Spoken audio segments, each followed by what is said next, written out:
इतिहास लिखा है इसमें, कुछ खास छिपा है इसमें। इतिहास लिखा है इसमें, कुछ खास छिपा है इसमें। मर्यादा है, कोई वादा है, विश्वास रखा है इसमें। सात फेरों से मिला ये तो उपहार है, मेरा श्रृंगार है, मेरा श्रृंगार है, मेरा श्रृंगार है, मेरा श्रृंगार है। मंगलसूत्र, मंगलसूत्र, मंगलसूत्र,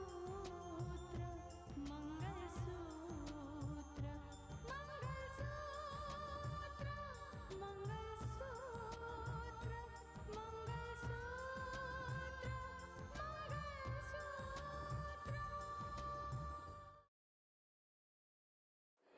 कभी कभी ऐसा भी होता है रितिका कि सपने सपने ही बन के रह जाते हैं। तुम ऐसा क्यों कहते हो मानस? वो मानस की पत्नी जरूर है, लेकिन आज भी वो दोनों अजनबियों की तरह रह रहे हैं। क्या? जी, राकेश, एसडीएम राजेश्वर का बेटा, जो अब कानून की हिरासत से बाहर आएगा। साक्षी, बेटा क्या हुआ? साक्षी क्या हुआ बेटा? क्या हुआ? आंखें खोलो साक्षी, साक्षी। और जो मैं चाह रहा हूं अगर वैसा हो गया तो साक्षी की जिंदगी भी आबाद हो जाएगी, सब ठीक हो जाएगा। क्योंकि अभी वो सही वक्त नहीं आया है रितिका। सॉरी।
डॉक्टर साहब, होश तो आ गया ना? सब कुछ ठीक है ना? फिलहाल ठीक है। लेकिन डॉक्टर साहिबा, ये छोरी बेहोश कैसे हुई? कोई तो प्रॉब्लम हुई होगी ना उसे। यूं ही को चलते चलते गिर के तो बेहोश नहीं हो जाएगा ना। मुंजाल साहब, क्या मैं जान सकती हूँ वो लड़की है कौन? देखिए, वैसे तो इस घर की मेहमान है, लेकिन मुझे बेटी से भी ज्यादा प्यारी है। तो बात क्या है? आप क्यों पूछ रही हैं? डॉक्टर साहब, कोई बड़ी प्रॉब्लम तो नहीं है ना? बड़ी प्रॉब्लम तो है मुंजाल साहब। मतलब क्या प्रॉब्लम है डॉक्टर? क्या इस लड़की की शादी हो चुकी है? शादीशुदा नहीं, लेकिन प्रॉब्लम क्या है डॉक्टर? आप ये सब सवाल क्यों पूछ रही हैं? दरअसल ये लड़की मां बनने वाली है।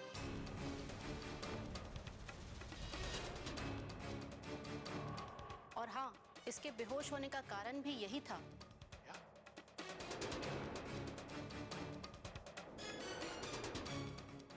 अगर इसकी शादी नहीं हुई है तो आगे चलकर ये बात इसके लिए बहुत बड़ी परेशानी का कारण बन सकती है। ठीक है जी, मैं देख लेता हूँ। Thank you very much. You're welcome. Sher Singh, इन्हें छोड़ के आओ। जी आइए।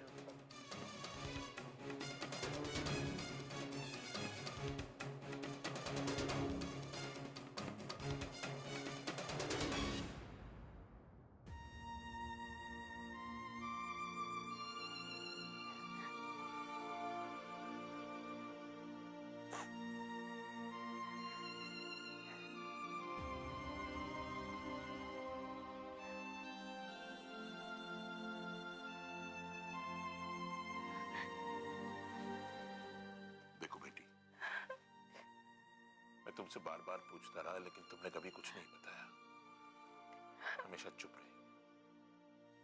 अब तो बता दो, इस तरह से भटकते और ठोकरें खाते नहीं करती। लेकिन जब जिंदगी में ठोकरों के अलावा और कुछ लिखा ही ना हो तो कोई कर भी क्या सकता है। इस तरह से बात नहीं करते बेटी, और आंसू बहाने की भी कोई जरूरत नहीं है। दरअसल मैं तुम्हें सिर्फ इतना समझाना चाहता हूँ, जिस हालत में तुम हो उस हालत में समाज लड़कियों को कबूल नहीं करता, क्योंकि एक बार अगर दामन पे दाग लग जाए तो इतनी आसानी से छूटता भी नहीं है।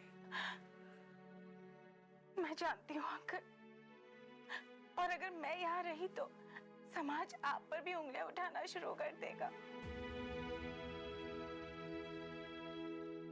और आपने तो वैसे भी गलती से मुझे अपनी बेटी मान लिया है, और मैं नहीं चाहती कि मेरी वजह से समाज में आपकी बदनामी हो। मैं चली जाऊंगी यहाँ से, मैं चली जाऊंगी यहाँ से। देखो साक्षी बेटा, बेटियों को तो घर से जाना ही पड़ता है, लेकिन इस तरह से नहीं जिस तरह से तुम कह रही हो। अब बेटी माना ही है तुम्हें, तो बाप का फर्ज भी निभा के दिखाऊंगा।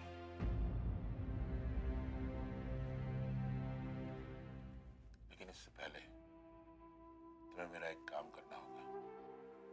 अपने अतीत के बारे में मुझे सब कुछ सच सच बताना होगा। बोलो बेटी, कौन हो?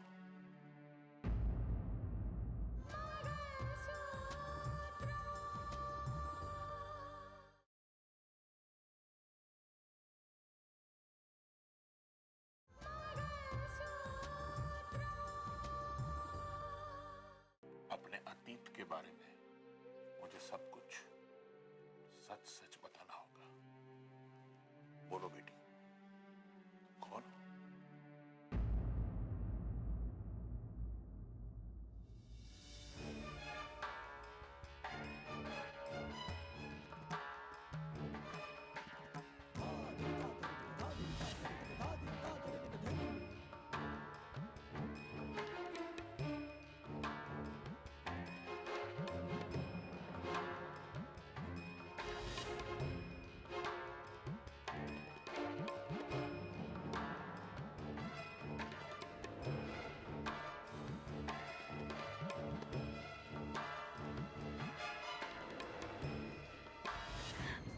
और मैं अपने बच्चे को मारना नहीं चाहती अंकल। और राहुल, वो तो मुझसे नफरत करता है, नफरत करता है। फिक्र मत करो बेटी, फिक्र मत करो। मैं खुद जाऊंगा उसके घर वालों के साथ बात करने के लिए।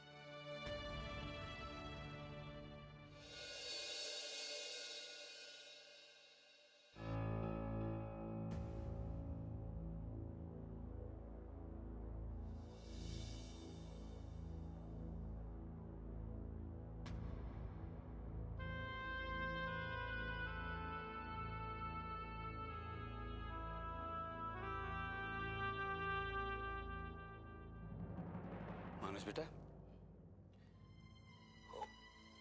Dad, good morning dad. तुम यहाँ सो? ऐसी बस आंख लग गई थी। क्यों?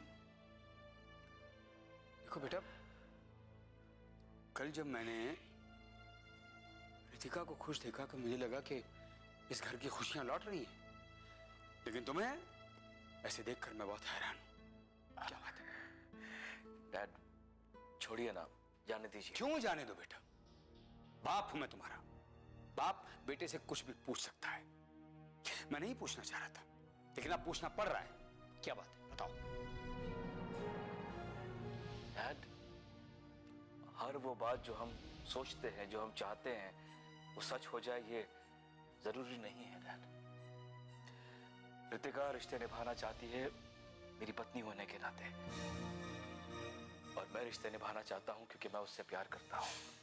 I hope you understand. नहीं, मैं नहीं समझ पा रहा हूं। ओके, राकेश आज रिहा होने वाला है, सारी बातें साफ हो जाएंगी। तुम साफ साफ कहो, कहना क्या चाह रहे हो?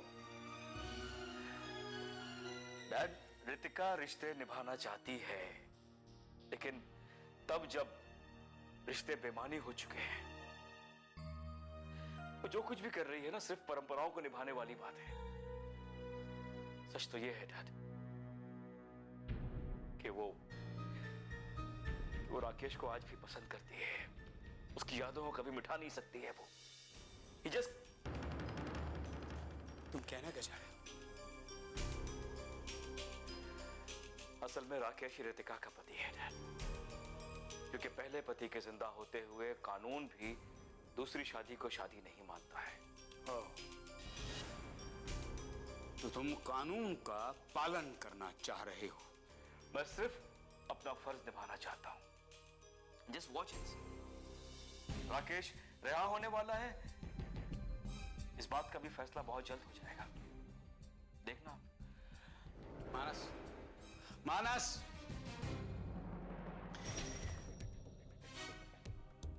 ये बात तुम्हारे दिमाग में आई कैसे? ये तो मुझे नहीं मालूम, लेकिन तुम्हारे इस इरादे के बारे में किस किस को जानकारी है और कौन इस बात का समर्थन कर रहा है, ये मैं जरूर जानना चाहूंगा, चाहे वो रितिका के घर वाले हों या राकेश के घर वाले। देखो नीलिमा, हवा में महल बनाने की कोशिश मत करो। गुजरी हुई बातों को अगर दोबारा उभारने की कोशिश करोगी तो कहीं ऐसा ना हो कि दुनिया वालों के सामने हमें फिर शर्मिंदा होना पड़े। लेकिन इसमें बुराई क्या है? बुराई है, अगर मानस ने आपको फोन किया है तो हो सकता है कि वो इस बात को लेकर साक्षी को अपनाने के लिए आपको मजबूर करे। सबसे पहले हमें यह समझना होगा कि उसका मकसद क्या है और आखिर वो ऐसा क्यों चाहता है।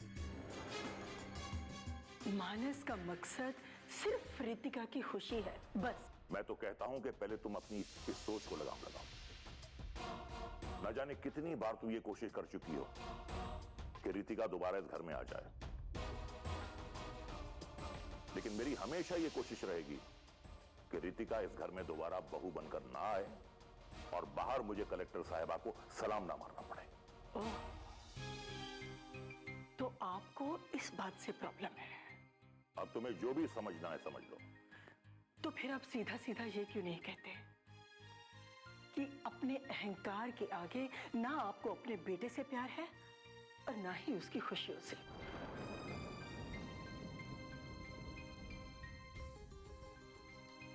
देखिए, ईश्वर ने बहुत बड़ी कृपा की है हम पर, जो हमारा बेटा हमें लौटा दिया है।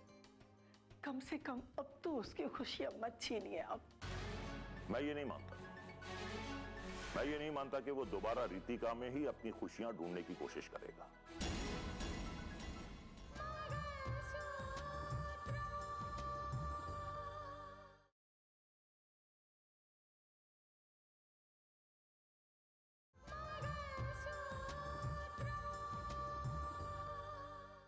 कम से कम अब तो उसकी खुशियां मत छीनिए आप।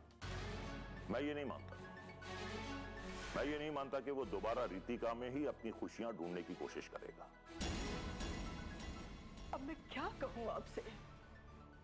पहले भी न जाने मुझे कितनी बार लगा कि आपके दिल में राकेश के लिए वो जगह नहीं है जो एक बाप के दिल में होती है। ये तुम क्या कह रही हो? बिल्कुल सही कह रही हूँ, और आज वही बात तो मेरे सामने साबित हो रही है।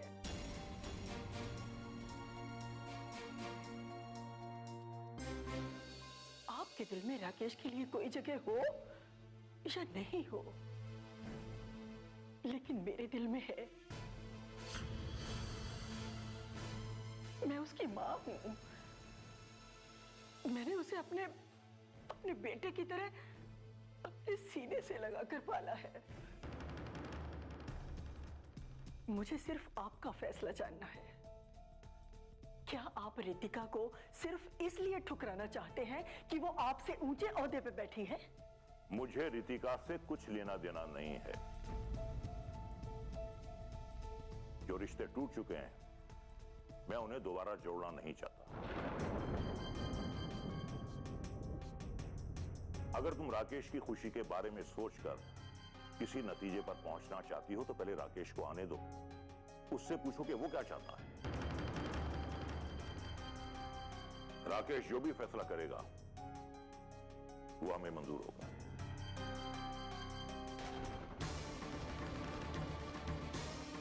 अगर तुम राकेश की खुशी के बारे में सोचकर किसी नतीजे पर पहुंचना चाहती हो तो पहले राकेश को आने दो, उससे पूछो कि वो क्या चाहता है।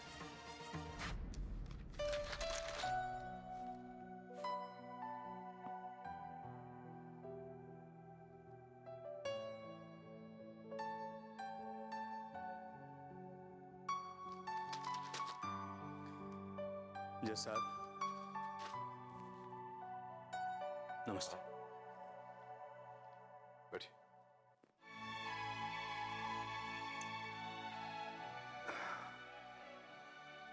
आप यहाँ कैसे?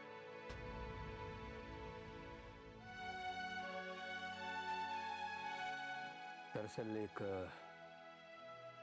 तूफान की आहट आ रही थी जज साहब, तो मैं ये पूछने चला आया कि उस तूफान की आहट आपको भी सुनाई दे रही है या नहीं? किस तूफान की बात कर रहे हैं? क्या आप सचमुच मेरी बात नहीं समझ रहे हैं,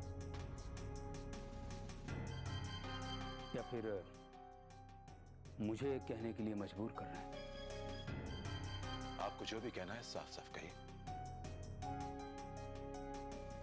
ताकि मैं समझ तो सकूं कि आप कहना क्या चाहते हैं। साक्षी, साक्षी के बारे में बात करने आए हैं? नहीं नहीं, बिल्कुल नहीं। वो बात तो बहुत पहले खत्म हो चुकी है। साक्षी की वजह से आपकी भी बहुत बदनामी हुई और हमारी भी।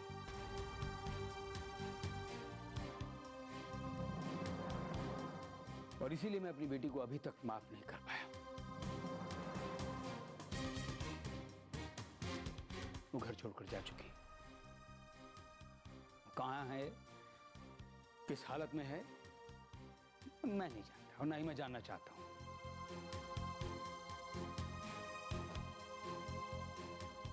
तो फिर किसके बारे में बात करना चाहते हैं? मैं रितिका और मानस की बात कर रहा हूं जज साहब।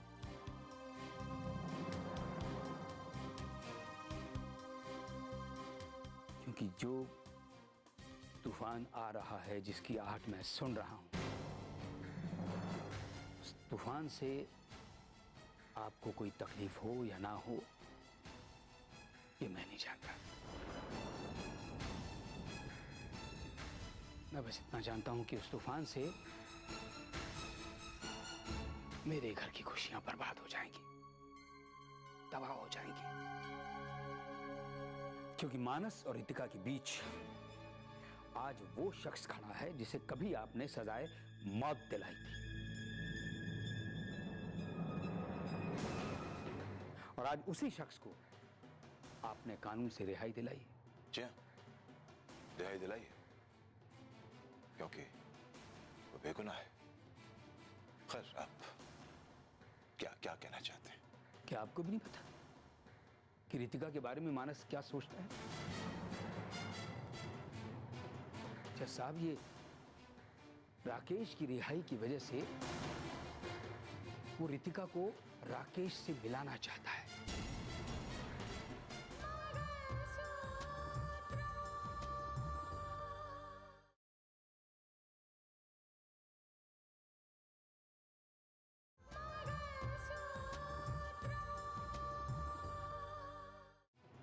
जज साहब, ये राकेश की रिहाई की वजह से वो रितिका को राकेश से मिलाना चाहता है, और मैं ये जानना चाहता हूं कि इसमें किस किस की रजामंदी शामिल है। मेरी मर्जी। जी नहीं, हरगिज नहीं, ये बिल्कुल नहीं। मैं ऐसा कभी नहीं चाहूंगा कि ऐसा हो, कभी नहीं। देखिए रघुवीर जी, मानस साहब का बेटा है। अब जाइए और अपने बेटे को समझाइए। जैसा मैं तो उस वजह को जानना चाहता हूं जिस वजह से मानस के दिमाग में ये बात आई और उसके लिए किस किस का समर्थन मानस को प्राप्त है। न मैंने कभी इस बात को समर्थन दिया है, न आगे कभी दूंगा। बस इतना ही जानना चाहता था मैं। अब मैं जाकर मानस से बात करूंगा। धन्यवाद जज साहब। ओके।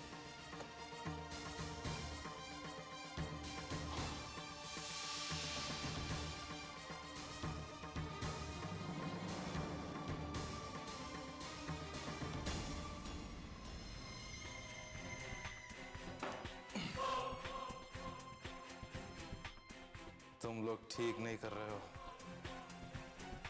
अरे मैंने क्या किया है अर्जुन भैया? और तुम्हें तो मालूम है कि तुम भी सुंदरलाल के हुक्म के गुलाम बने हुए थे और मैं तो हूं ही। हाँ, मुझ पर नाराज होकर क्या फायदा? तुम लोग आखिर चाहते क्या हो? अरे ये तो अब सुंदरलाल को ही पता होगा। हाँ, मैं तुम्हें अखबार में छपी खबर जरूर सुना सकता हूँ कि आजकल तुम्हारे बारे में अखबारों में क्या छप रहा है। खबर कुछ ऐसी है, अदालत से राकेश की रिहाई का ऑर्डर पास होने के बाद आज पूरी संभावना है कि राकेश को रिहाई मिल ही जाएगी। और उसके बाद उसके माथे पर लगा हुआ वो कलंक भी मिट जाएगा कि वो एक देशद्रोही था। और इतना ही नहीं, उसकी रिहाई के बाद उसके जानने वाले वो सारे लोग बेहद खुश हैं। उस नकली राकेश को असली साबित करके क्या मिलेगा तुम लोगों को? क्यों कर रहे हो ऐसा?